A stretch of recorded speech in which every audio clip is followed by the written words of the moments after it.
Not all moments in life are created equal. There's that moment when you're standing on the dance floor and all eyes are on you. Your makeup is perfect, your heart is pounding, and you fit into the dress that hung in your closet for 6 months waiting for you to lose that last 10 pounds. You command the attention of everyone in the room. All the girls hate you. All the boys want you. And maybe a few of the boys hate you and a few of the girls want you, but you get the point. That moment is not at all the same as the moments you spend lying in bed, your covers up to your chin, binge-watching every season of Grey's Anatomy for the 3rd time, a half-eaten container of Ben & Jerry's melting on your nightstand. Unfortunately, the moment in which I met Fancy Guy was not a dance floor moment. It was more of a binge-watching Grey's kind of moment. The kind of moment that stretches out and drapes itself over everything rudely. The kind of moment you wish could last forever without anyone discovering it existed. That's when Fancy Guy came into my life. In other words, it was a low point. In my defense, things for me had not been going well. I should have dusted myself off and ended the pity party. But in those long, never-ending moments, you know what you need, but you don't know how to get there. Otherwise, you would get there. Duh.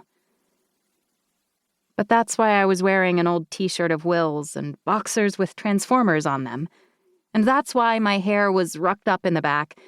And that's why I had a Cheerio stuck to my cheek. The first time Fancy Guy ever set eyes on me. We weren't off to the best start. Actually, he must have thought I was insane. He wasn't entirely wrong.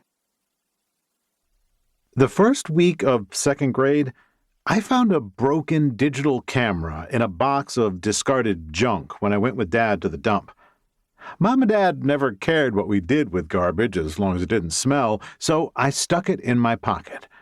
While I was supposed to be doing research for a history paper at school, I Googled how to fix cameras that turn on and then shut right back off again. I found a blog post that explained what was wrong.